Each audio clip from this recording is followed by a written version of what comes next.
وہ پاندان اپنی طرف کھینچ کر سخت برے دل کے ساتھ ایک سانس بھر کر چھالیا کترنے لگی۔ ارے میں ساس بن کر تھوڑی تمہیں سنا رہی ہوں، تم کیوں جی چھوٹا کر رہی ہو؟ تمہیں میں کوئی الزام نہیں دے رہی۔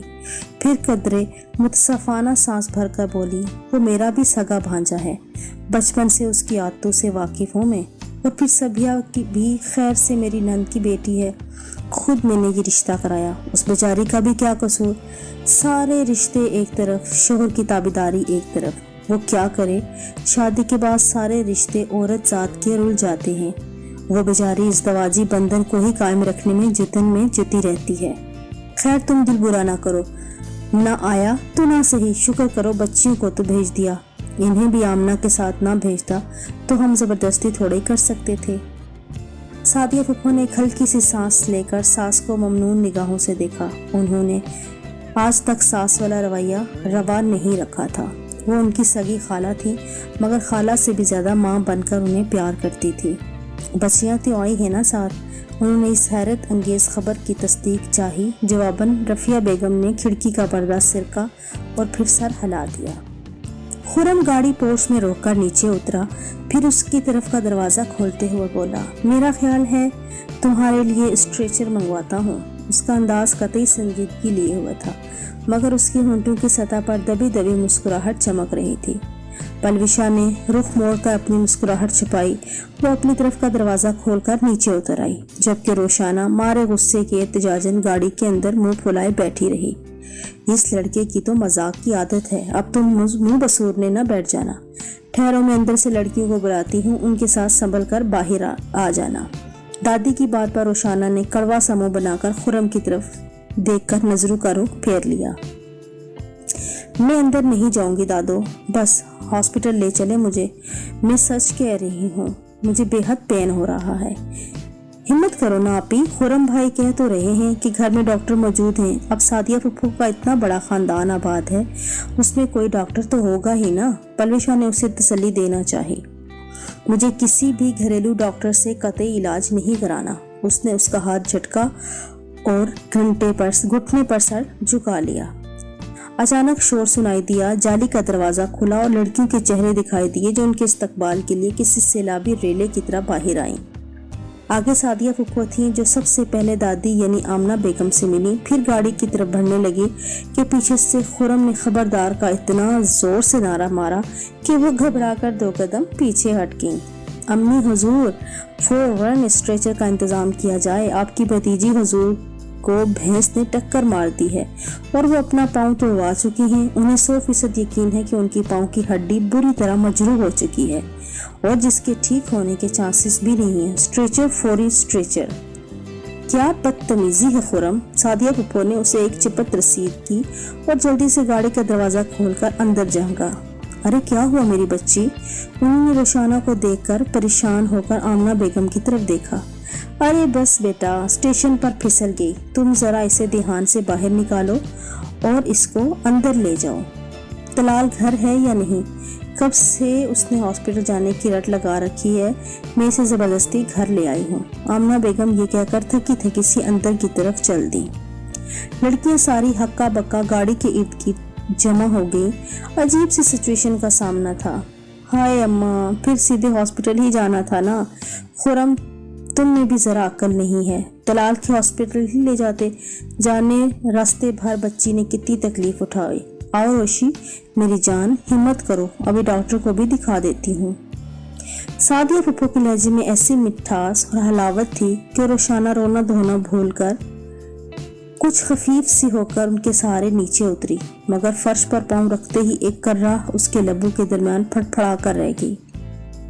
اس نے اپنے آدھے زیادہ وزن پلوشا پر ڈال دیا، مگر سعدیہ پھپھو نے اس کی کمر کے گرد اپنی بازو حائل کر کے اسے اپنے ساتھ لگا لیا۔ لڑکیاں ساری ادھر ادھر ہو کر راستہ دینے لگیں۔ تب وہ سج دھج کر پورچ سے جالی کے دروازے تک پہنچی۔ ہر وقت مذاق سوچا رہتا ہے خرم کو، اب یہ کوئی مذاق کا وقت تھا؟ بچی درد سے بے حال ہو رہی ہے۔ اسے بستر پر لٹا کر سعدیہ پھپھو نے خرم کی خبر لے ڈالی۔ گھر میں ڈاکٹروں کی کمی نہیں ہے امی، اپنا عادل بھی میڈیکل کے 2 سال میں، ہڈیاں جوڑ نہیں سکتا تو کیا ہوا، توڑ تو سکتا ہے نا۔ میرا مطلب ہے فٹ پاتھ کے جتنا ڈاکٹر تو بن ہی چکا ہے۔ اس نے یہ کہہ کر سعدیہ پھپھو کو دکھانے کے لیے گھبرانے کی ایکٹنگ کی، پھر پرویشا کی طرف دیکھ کر مسکراہٹ اچھالی۔ خرم، ذرا بھی تمہیں صورتحال کا احساس نہیں؟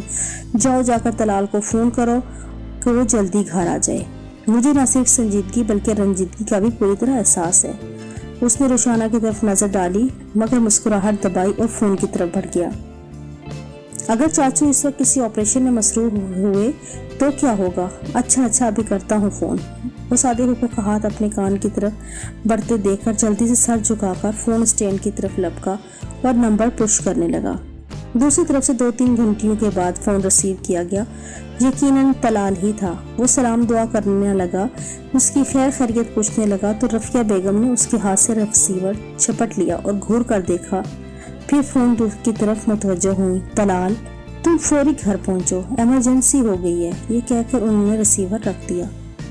دادی حضور، اگر ایک جملے کا مزید اضافہ کر دیتی کہ ایک لڑکی کا ایکسیڈنٹ ہو گیا ہے تو دیکھتے وہ کیسے سر کے بل آتے۔ اب شاید تھوڑی تاخیر ہو جائے۔ اس کی بات پر رفیہ بیگم کے سینے سے بے اختیار ایک ٹھنڈی سانس خارج ہوئی۔ یہی تو دکھ ہے، لڑکی کے نام پر وہ سر کے بل تو کیا قدموں کے بل آتے ہوئے بھی 100 بار سوچے گا۔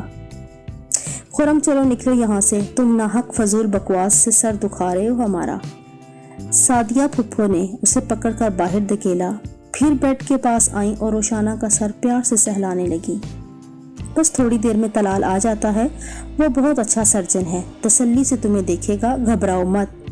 ان کے لہجے سے اسے حقیقی تسلی مل رہی تھی۔ وہ کسی حد تک درد بھی کچھ کم تھا جو آرام دہ بستر پر لیٹنے اور ٹیبلٹ کھانے کی وجہ سے کم ہوا تھا۔ وہ پرویشا کی طرف متوجہ ہوئی جو کرسی پر پرتکلف سے بیٹھی تھی۔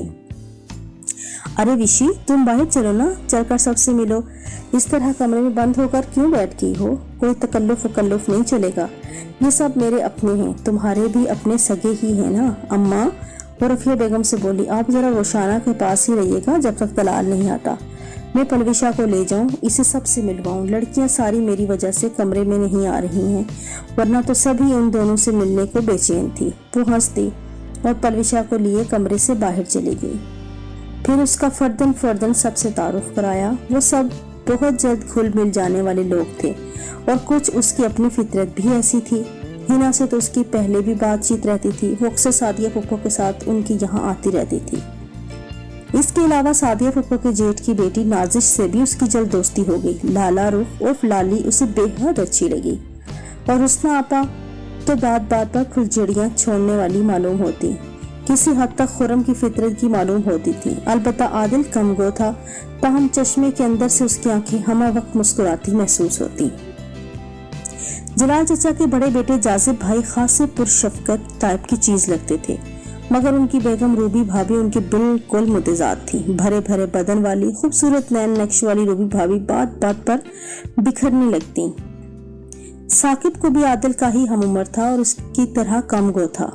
دونوں کزن پڑھاکو ٹائپ کی شے تھے اور دونوں ہی میڈیکل کے سال میں تھے۔ وہ سب سے مل کر خوش ہوئی تھی، خرم سے البتہ کچھ گھبرا سی گئی تھی۔ اس کے سامنے اسے اپنا سارا اعتماد بکھرتا محسوس ہوتا، شاید اس لیے کہ وہ اس کی شرارتوں کے رنگ اور مسکراتی نگاہوں کے رنگ کا کوئی جواب نہیں دے پاتی تھی۔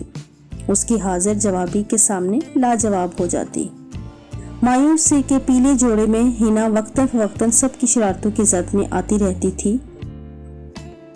ثاقب اور عادل نے اسے مس یرکان ہی کہہ کر مخاطب کرتے تھے۔